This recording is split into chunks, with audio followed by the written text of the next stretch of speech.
Bienvenidos todos y todas a nuestro programa En la Balanza. Hoy estaremos conversando sobre el diálogo, las implicaciones del diálogo, que todavía es un tema de actualidad, un tema que es noticioso, y por supuesto hablaremos de la revolución del sistema de justicia, un tema que va a dar para varios programas porque es importante que todos y todas estemos en pleno conocimiento de qué ha querido el presidente Nicolás Maduro al crear una comisión presidencial para la revolución del sistema de justicia. Y para ese tema tenemos, por supuesto, un invitado especial, el diputado Julio García.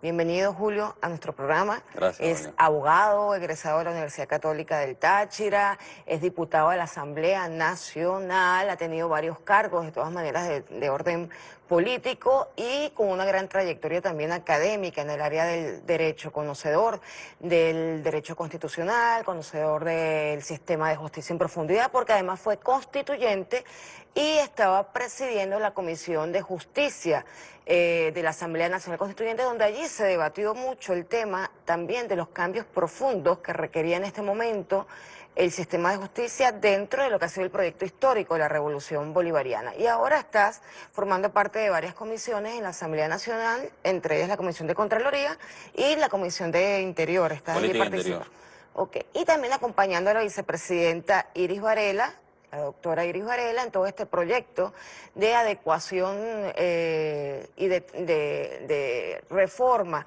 de las leyes de naturaleza penal. Bienvenido, Julio, Correcto. háblanos un poco. Vamos a comenzar por el diálogo, porque sigue siendo un hecho noticioso la situación que se está dando en cuanto a la incorporación de diferentes sectores de la oposición que han asumido que la vía definitivamente es la política y ya se están viendo los resultados. Se Así presentaron es. algunas candidaturas, aunque tienen problemas, divisiones entre ellos, pues nosotros de alguna manera nos alegramos que el efecto del trabajo del presidente Nicolás Maduro y de la revolución bolivariana haya resultado en el convencimiento de estos sectores a volver a la política. Así es. Bueno, con tu permiso, Olga, y quienes Bien nos ven, pueda. ciertamente, bueno, estamos en una etapa muy importante, ¿no? Yo creo que estamos conociendo de los eventos políticos más importantes del país en los últimos 5 años y que tienen que ver con ese sector de las distintas oposiciones, el sector más radical, más rancio, en este momento se encuentra sentado con nosotros, con el gobierno de la República Bolivariana de Venezuela, en una mesa de diálogo en México, que ha servido como anfitrión, que ha sido, el Reino de Noruega ha sido, bueno, con una gran tradición sobre el tema del diálogo. El Reino de Noruega está siendo el facilitador y con el acompañamiento de los Países Bajos y del gobierno de la Federación Rusa, ¿no? Ahí estamos nosotros encontrándonos. Se hizo un primer memorándum de entendimiento en el cual se dieron las pautas generales, ¿no?, de lo que tiene que ser este proceso de diálogo del gobierno venezolano con lo que creo que llaman la Alianza Democrática, se hacen llamar ellos, que es este Plataforma sector, unitaria, ¿no? plataforma unitaria, sí. Ajá. Ellos son, bueno, ahí están agrupados sobre todo los partidos del G4, este sector de la oposición. Repetimos que ahí se ve incorporado, bueno, personajes hasta como Freddy Guevara, que hasta hace poco estuvo privado de libertad por la Comisión de Distintos Delitos y que está ahí participando, ¿no? Es importante esta primera reunión. Recordemos que el método noruego habla de que nada está acordado hasta que todo está acordado, así está previsto en los espacios y en el memorándum de entendimiento. Sin embargo, se deja la puerta abierta para que se realicen acuerdos parciales, como los que acabamos de ver en este momento, que tiene que ver con un acuerdo en el cual ambas partes reconocen la soberanía y se comprometen a la defensa de la Guyana Esequiba como territorio venezolano, y un segundo acuerdo parcial que tiene que ver con el reconocimiento y la búsqueda, la recuperación de los recursos venezolanos, de los activos que tiene el gobierno y la nación, sobre todo porque son recursos de todos los venezolanos que están fuera, que están bloqueados, que están en manos de personas a las cuales no corresponde, ¿no? Son dos acuerdos sumamente importantes.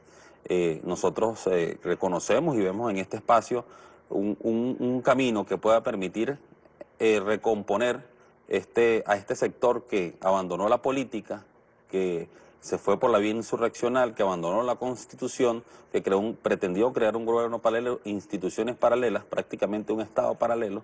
Y bueno, luego de un cambio de régimen que se pretendía lograr aquí en Venezuela, un cambio de régimen sobre nuestro gobierno, y que el cambio de régimen que se logró fue el de los Estados Unidos, en el cual ahora viene Biden con un gobierno del Partido Demócrata que ha suavizado de alguna manera la línea, ¿no? O quizá la La forma. confrontación verbal ha cesado.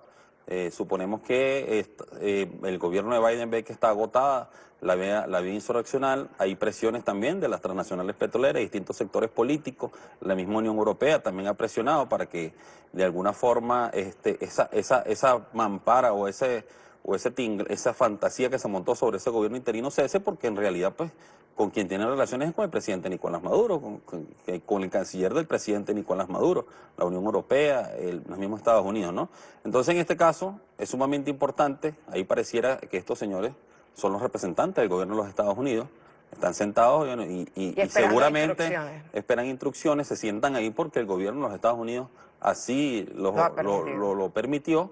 Y bueno, pero de alguna forma se está nacionalizando el conflicto, que era una de las cosas que siempre hablábamos nosotros cuando hablábamos del diálogo. Lamentablemente la oposición le entregó la batuta del conflicto político a los Estados Unidos. Ellos asumieron la vanguardia de esto y bueno, con una afección al país generalizada, 5 años de iniciativas unilaterales que se produjeron en contra de nuestra nación y que ahora tenemos que sentarnos en una mesa y gracias a que el presidente ha hecho concesiones unilaterales, porque el tema del Consejo Nacional Electoral, acordado, aunque nosotros tenemos una amplia mayoría en la Asamblea Nacional, acordamos poner a dos rectores que son evidentemente cercanos a la oposición. Bueno, son medidas o muestras de buena voluntad unilaterales del presidente que ha permitido que avancemos en esto, en el cual un sector que hace un año estaba pidiendo sanciones, estaba robándose los recursos que aún sigue manejando de los venezolanos, que estaban bajo la vía insurreccional, hoy están diciendo que van a ir a elecciones, ¿no? Entonces, un gran logro, primeramente del presidente, que ha sabido llevar los hilos de esto,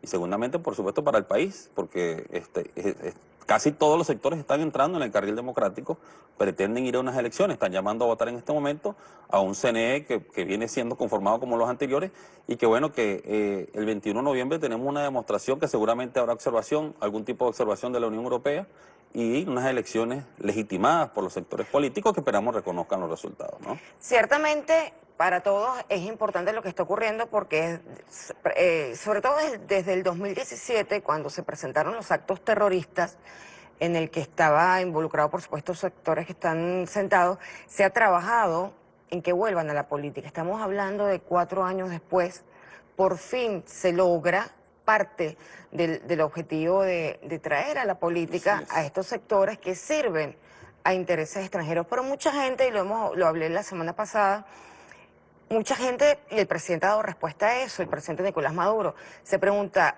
ajá, bueno, efectivamente entendemos que la paz de Venezuela y la paz de la región vale mucho.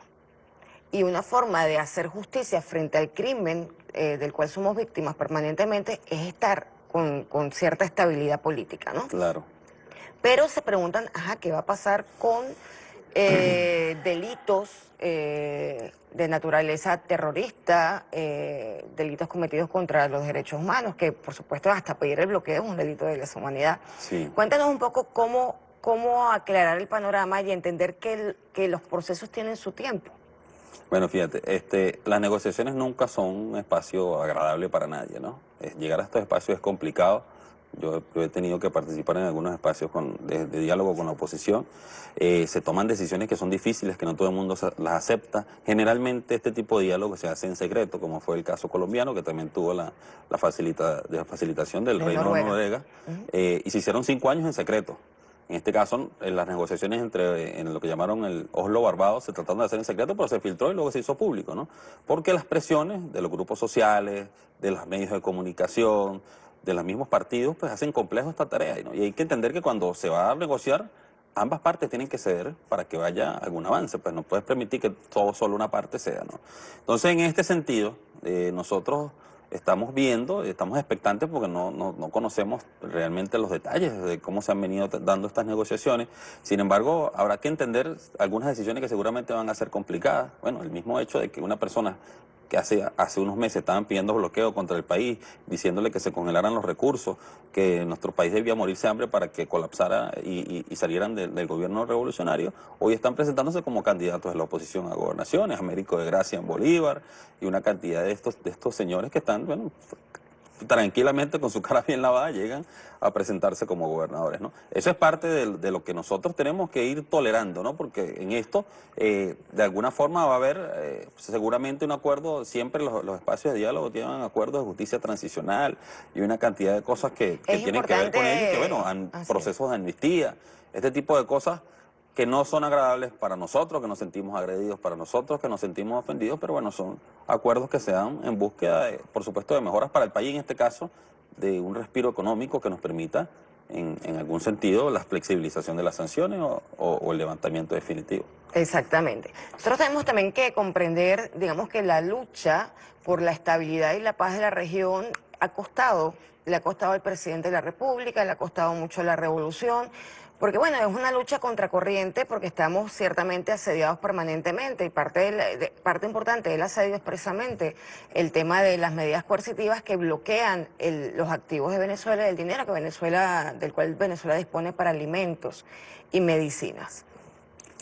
Por allí hablando de los éxitos, uno de los éxitos de la mesa de diálogo, además de 4 años de trabajo que tienen un resultado, que es sentar a estos sectores violentos, que vuelvan llamándolos a la política, es efectivamente el reconocimiento incuestionable de la República Bolivariana de Venezuela y de la institucionalidad de la República Bolivariana de Claro. Venezuela. Estamos hablando de la persona del presidente Nicolás Maduro y de todo el equipo, el gabinete y también del resto de las ramas del poder público, porque allí está encabezando la reunión el presidente de la Asamblea Nacional, el doctor Sí. Jorge Rodríguez, lo cual implica para el mundo que no cabe duda quién es la autoridad dentro de la República Bolivariana de Venezuela. ¿Cuál es tu apreciación de cómo debe visualizar esto o cómo aspiramos que visualice esto la comunidad internacional? Bueno, primero, yo creo que se truncaron todos los caminos verdes para estos sectores de la oposición. El nuevo gobierno de los Estados Unidos ve que esa vía está agotada, aunque nosotros no creemos que ellos vayan definitivamente a ceder y vamos a ser amigos de los Estados Unidos al cabo de unos meses, ¿no? Sino simplemente entendieron que esa ruta del gobierno paralelo y todos los experimentos que se han hecho sobre Venezuela, porque nosotros hemos sido un laboratorio de los diferentes métodos para cambios de régimen, bueno, bloqueo, Sí, sanciones, revolución de colores, golpes de Estado, revoluciones de colores, una cantidad de cosas, golpes institucionales que no se han logrado, ¿no? Entonces, en este cambio de tono del gobierno de los Estados Unidos, y bueno, que además era una exigencia, repito, de la Unión Europea, que decía, bueno, ya a principios de año decían, ya hay una nueva Asamblea Nacional, esta Asamblea culminó su periodo constitucional, como no vamos a seguir reconociendo al señor Juan Guaidó como presidente, ni a la Asamblea Nacional. Entonces, bueno, había todo un entramado internacional que había que resolver, y creo que esto fue la salida más decorosa que encontraron, además que el presidente Nicolás Maduro tenía tiempo pidiéndolo. El presidente había dicho, quiero conversar con los Estados Unidos, quiero conversar, y en algunos momentos, él ha contado algunos episodios que hubo espacios donde estuvo cerca de una reunión con el mismo Donald Trump.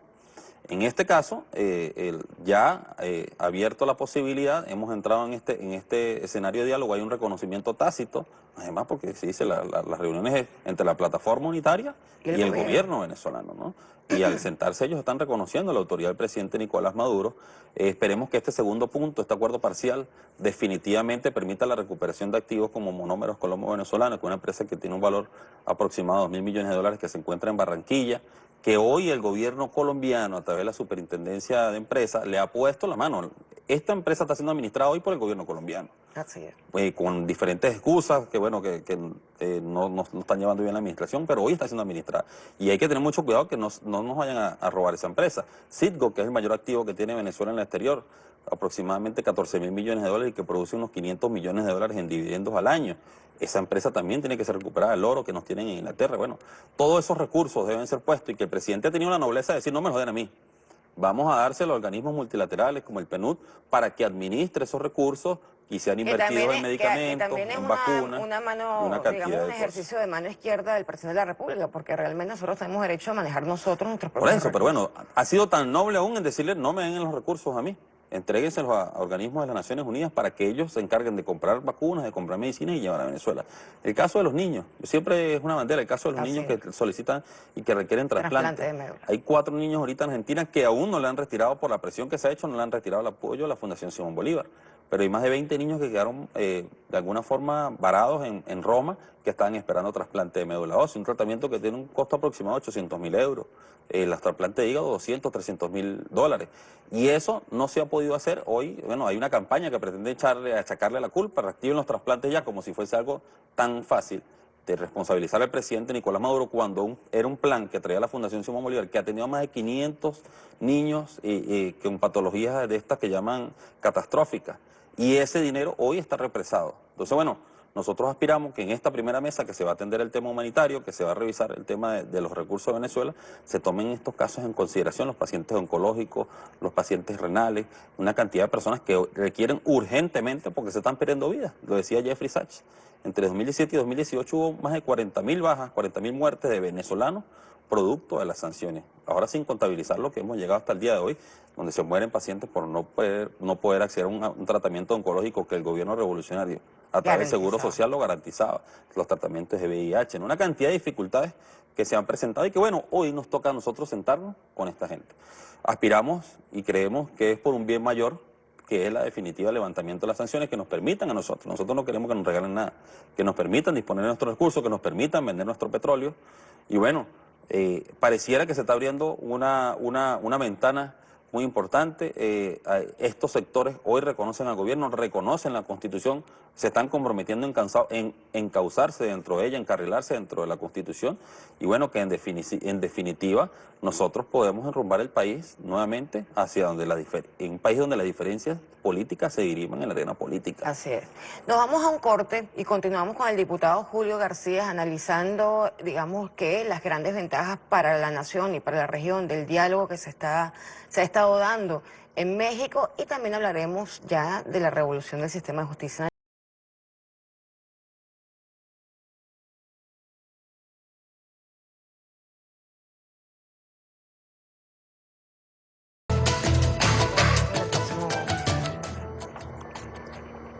Retornamos en la balanza con nuestro invitado de hoy, el diputado Julio García, abogado egresado de la Universidad Católica del Táchira.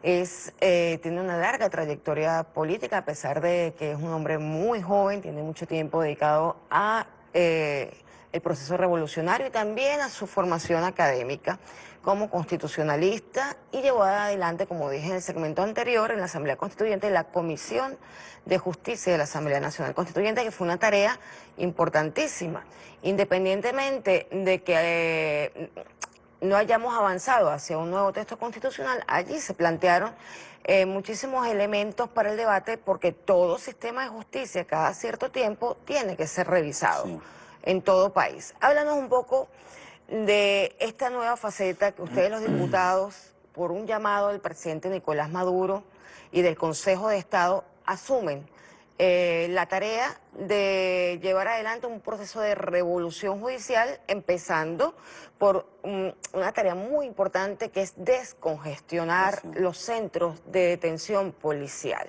Háblanos un poco en qué consiste, qué están haciendo. Esto es muy importante y vamos a explicar también por qué, razones de derecho, porque es importante hacer lo que están haciendo. Fíjate, bueno, el presidente convocó al Consejo de Estado por un clamor que bien se escuchaba, y un estruendo que había en la calle, ¿no?, que venía creciendo. El presidente, siempre llevándole el tiempo a estas cosas, entendió que era necesario convocar una figura como el Consejo de Estado, donde se agrupan todas las ramas del poder público, y es un ente además asesor de la presidencia, y toma la decisión de nombrar una comisión presidencial en la cual pone al camarada y diputado Diosdado Cabello, a la primera combatiente Cilia Flores como vicepresidenta, y a Lourdes, la magistrada Lourdes Suárez Anderson como secretaria de esta comisión, ¿no?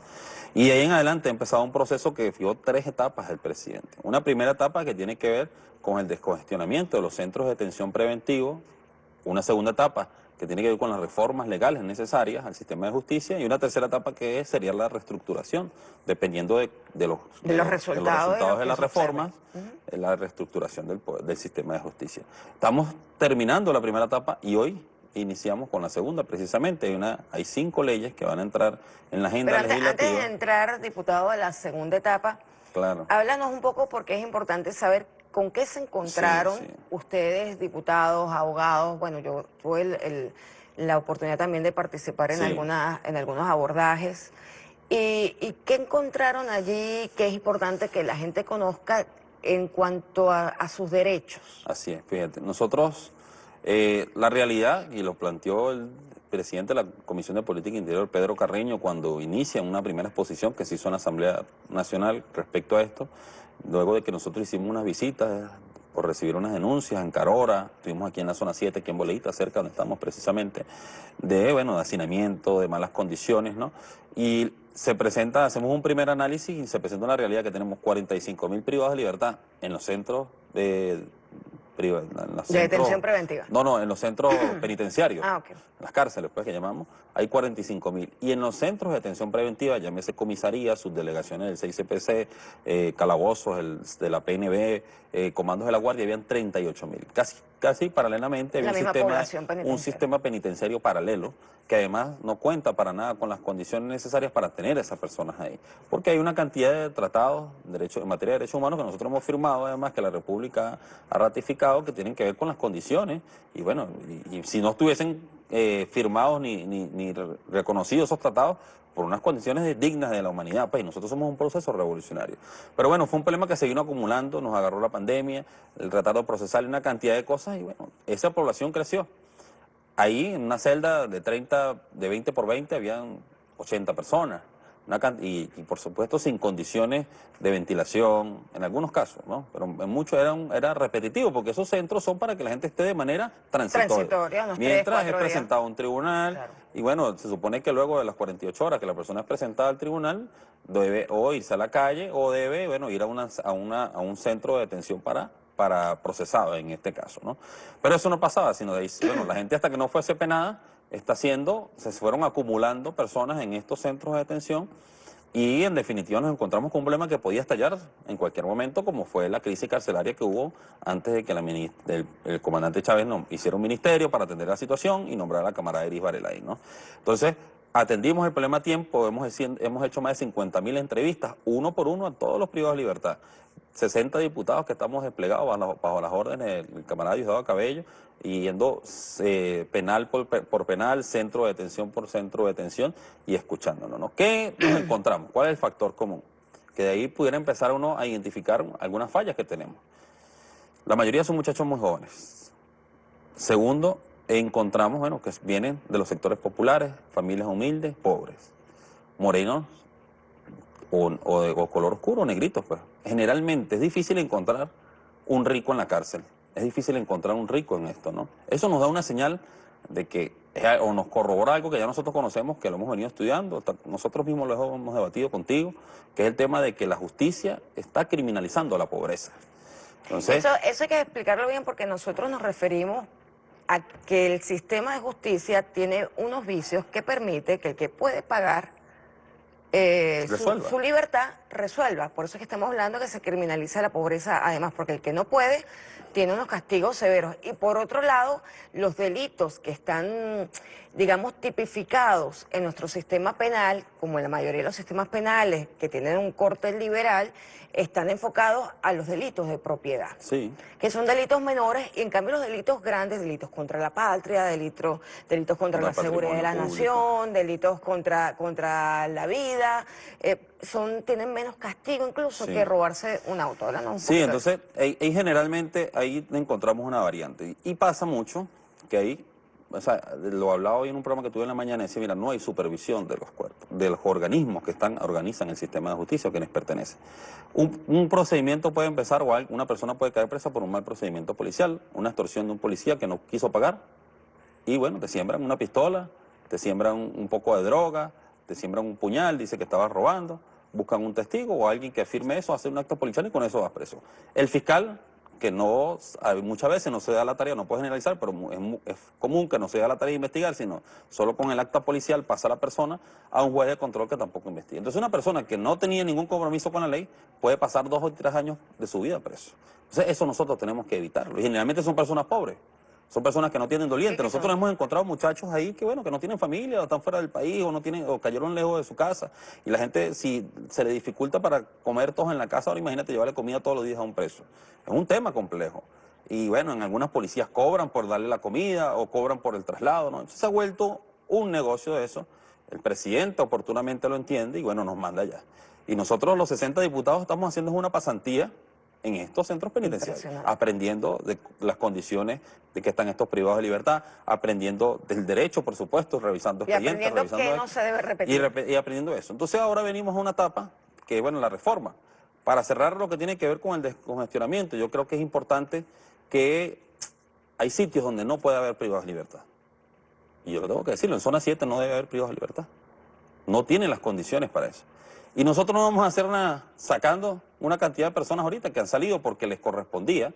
Y es bueno hablar de esos delitos Eso es bueno aclararlo. El trabajo que ha hecho la Comisión de Reestructuración, de Revolución del Sistema de Justicia, que ha hecho el abordaje, se ha fijado en algunos parámetros para Exacto. determinar quién tiene derecho a permanecer en libertad, no necesariamente, o sea, no a no ser juzgado, va a ser juzgado, pero en libertad, Bien. porque además la Constitución establece, Así es. primero, la presunción de inocencia. Hasta que no haya un juicio que demuestre la culpabilidad, tú eres inocente. Eso por un lado. Por otro lado, la Constitución establece que el juicio debe ser en libertad.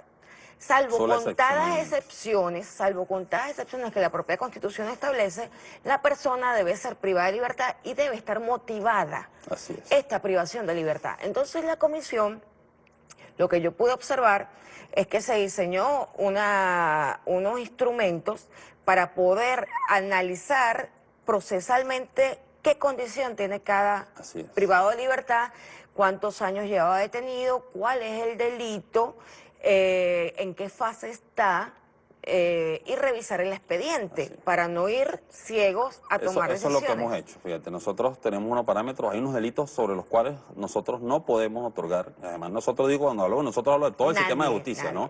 Nosotros, es que los diputados, porque a veces dicen, no, que los diputados soltaron, no.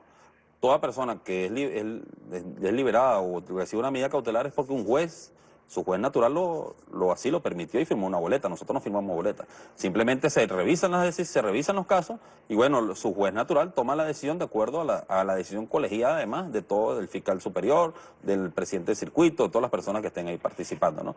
Entonces, hay delitos a los cuales no se le puede otorgar beneficio porque fue una instrucción clara del presidente de la comisión, que es el camarada Diosdado Cabello: homicidio, extorsión, secuestro, abuso sexual, de tráfico de drogas en mayor cuantía. En esos casos nosotros no nos está dado a revisar porque, bueno, son casos muy complejos y que deben ir a juicio. ¿Qué sí podemos hacer? Adelántele su juicio, fíjele fecha para la audiencia, revisar por qué hay retardo procesal y emplazar al juez o al fiscal por qué no se ha hecho, ¿no? En otro tipo de delitos menores, nosotros podemos acordar de manera conjunta, dar algún beneficio, una medida cautelar, o dar, en este caso, si ya la persona está penada, un beneficio procesal, una fórmula alternativa de cumplimiento de la pena, que llaman confinamiento, arresto domiciliario, bueno, los diferentes figuras que establece el COP. En este caso, nosotros, y es bueno decirlo porque se han creado matrices que nosotros estamos soltando delincuentes a la calle. Las personas que han salido es porque el delito lo permite, porque la magnitud del daño causado no es tan grande y porque además ya tienen una cantidad de tiempo. Pero hay personas que nosotros hemos encontrado que, admitiendo los hechos, el día en que nosotros vamos a la jornada ya están pasados de la pena.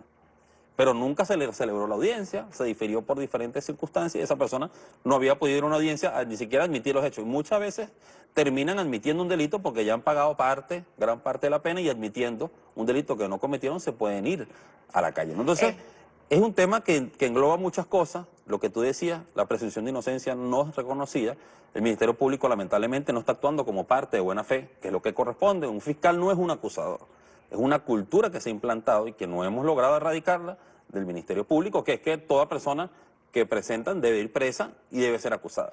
El fiscal es parte de buena fe, el fiscal debe investigar. Si cree que la persona es inocente, debe probar su inocencia y hacer un sobreseimiento con ello, porque la investigación no va a terminar. Pero habrá que ver cuáles son las estadísticas entre acusaciones y sobreseimiento. Seguramente las acusaciones son mayores, ¿no? Y eso fue un tema que creó, una cultura que se creó, que viene de la cuarta, que Luis Ortega la reforzó porque le daba bonos a los fiscales por la cantidad, la estadística, la cantidad de acusaciones que es así. Bueno, entonces los fiscales se convirtieron. Pero fíjense lo que instaló Luis Ortega, lamentablemente, es que creaba estas estadísticas, se comprometían en las acusaciones y todo esto formaba parte del sistema de extorsión que había implementado Luis Ortega en todo el sistema de justicia. Entonces, estamos luchando contra una mafia una cultura que se había creado y que, por supuesto, se convierte en cultura en el momento en que se repite y no hay nada que lo corrija. Así es. Es importante, diputado, porque muchos no conocen qué se está haciendo, ¿no? Es importante que en estos abordajes asiste el Poder Judicial, que es parte del sistema de justicia, a estos abordajes en cada centro donde se movilizan, asiste al mismo tiempo la Defensoría Pública, que son los abogados naturales, defensores que pone el Estado a cada uno de los casos, asiste también la Defensoría del Pueblo y asiste la Fiscalía, el Ministerio Público. El Ministerio de Asuntos Penitenciarios. Y el Ministerio de Asuntos Penitenciarios. Entonces, estos que conforman, además de los diputados, que conforman el sistema de justicia, se instalan y allí resuelven, como si fuera un tribunal itinerante, las causas que lleva cada uno de los tribunales, en caso de que amerite. Es importante recordar que efectivamente se está haciendo este trabajo tan importante, miras a garantizar la justicia del pueblo venezolano, porque el pueblo venezolano ha sido en gran mayoría, y por eso el presidente actuó, víctima de diferentes mecanismos de privatización de la libertad. La libertad se convirtió en un negocio. Entonces, todo este sistema, hay muchas personas involucradas que lamentablemente se prestan para cobrar la llegada de las comidas, para cobrar las actas, para dejar libres a las personas, aunque ameriten detención privativa. O sea, hay una cantidad de cosas que están resolviéndose gracias al empeño del presidente Nicolás Maduro, del Consejo de Estado en su conjunto, por supuesto, como órgano superior, y de la Asamblea Nacional, que tiene desde que se instaló en mente hacer una gran transformación del sistema de justicia para corregir los vicios que hay en la sociedad venezolana y que no permiten continuar de forma más rápida, de forma más efectiva, más transparente con el proyecto histórico de Bolívar. Y la justicia es un elemento fundamental para que la República sea efectivamente la cosa de todos, lo común, sea beneficioso para todos. Nos tenemos que ir a un corte y continuamos analizando el tema con el diputado Julio García, ya entrando en la segunda fase de lo que será la reforma, la transformación, la revolución del sistema de justicia. Okay.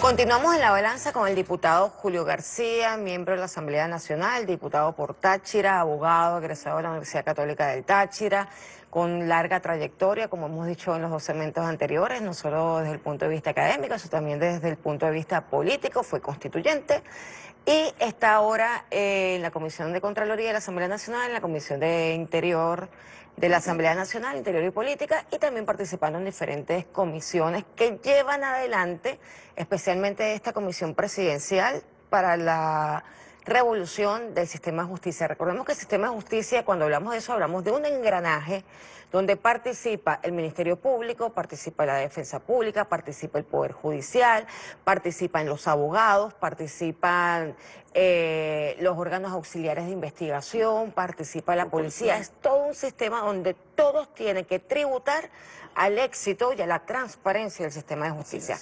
En ese sentido, has hablado de 3 fases que se están llevando adelante por sugerencia del Consejo de Estado y por aprobación del presidente Nicolás Maduro y por mandato también del presidente Nicolás Maduro, y una de ellas está en la reforma de todo aquello que se considere necesario para que desde el punto de vista normativo se ajuste el sistema de justicia a la realidad de lo que ocurre dentro del sistema. Es decir, se adapta a la realidad de las necesidades de la población que está siendo, digamos, que está participando, que está siendo enjuiciada en el sistema de justicia.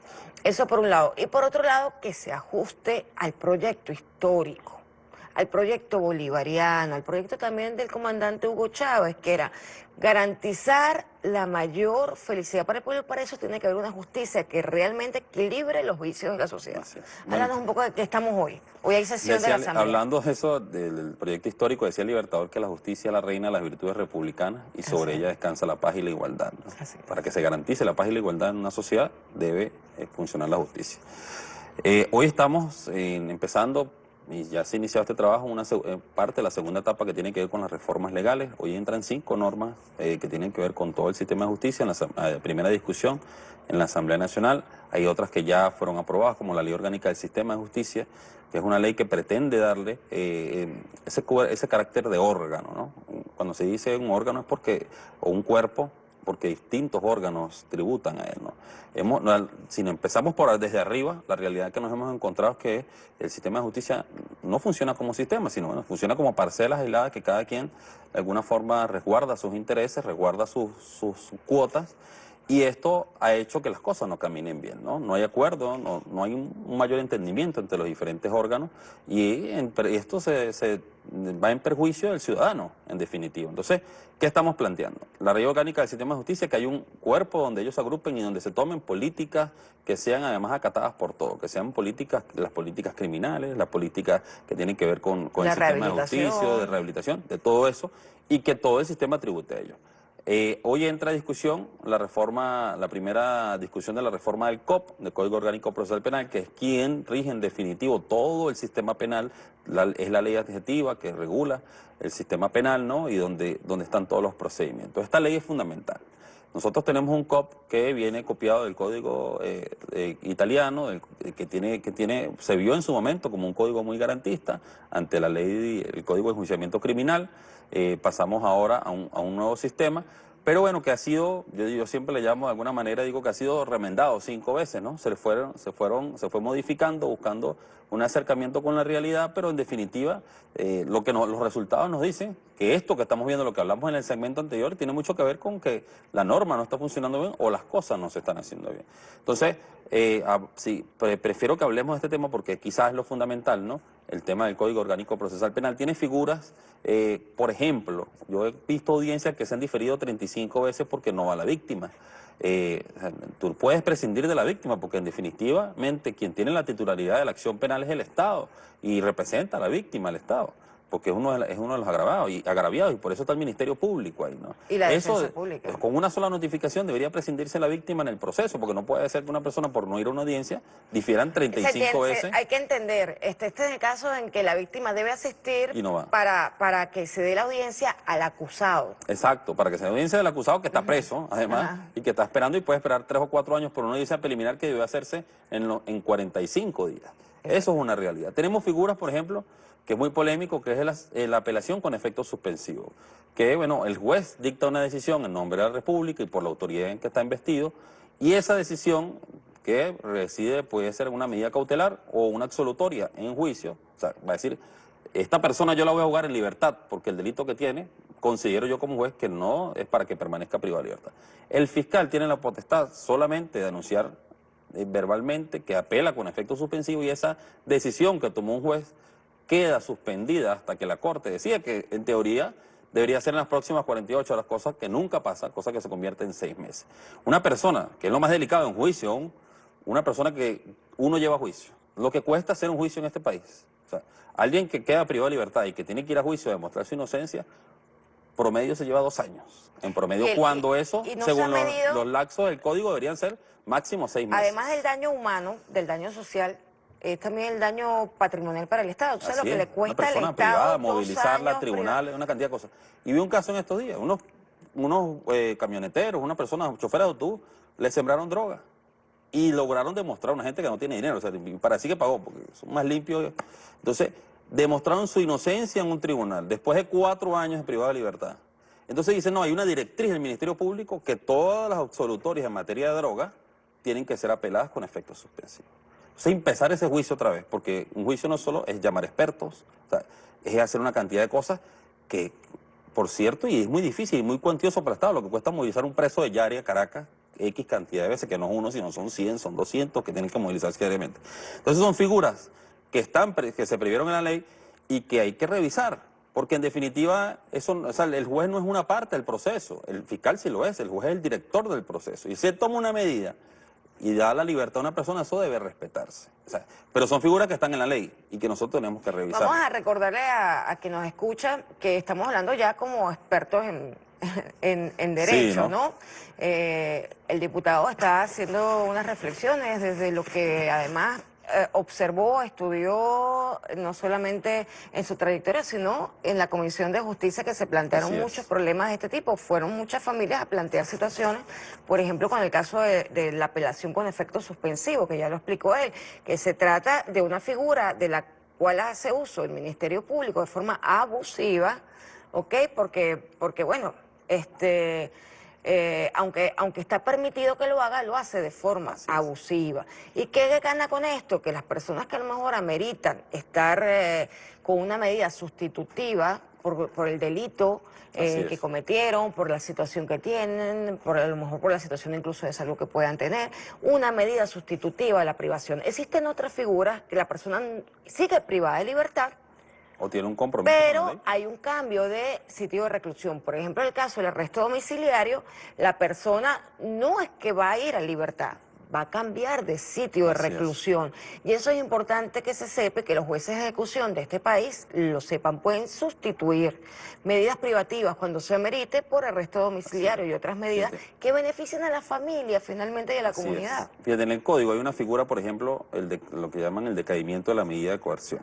¿Qué significa? Que una persona que tiene más de 2 años presa y que no tenga, no tenga una No, sentencia en su contra, o sea, que haya sido juzgado, debe seguir siendo juzgado en libertad, porque bueno, es un lapso sumamente amplio que pone el Estado para que juzgue a una persona, pero ese artículo no ha sido respetado, ese artículo fue relajado a través de diferentes interpretaciones y hoy la persona puede durar 4, 5, 6, hemos encontrado hasta 7 años preso una persona sin tener una sentencia Yo definitiva, he ¿no? visto casos y he llamado la atención sobre esos casos y he pedido apoyo en esos casos de personas que incluso lo que les correspondía como condena eran 3 años, por decir un número dentro de la dosimetría que le aplicaba el delito, pero llevan 6 y 7 años Así privados de es. libertad, o sea, 2 Entonces, veces y 3 veces. tenemos ahí una cantidad, digo, repito, remiendos que se le han hecho al código. Uno de ellos fue sacar la participación popular de los juicios, porque hubo un momento que se constituyó un tribunal con Es una jurados, que escabio. eran 11 jurados, personas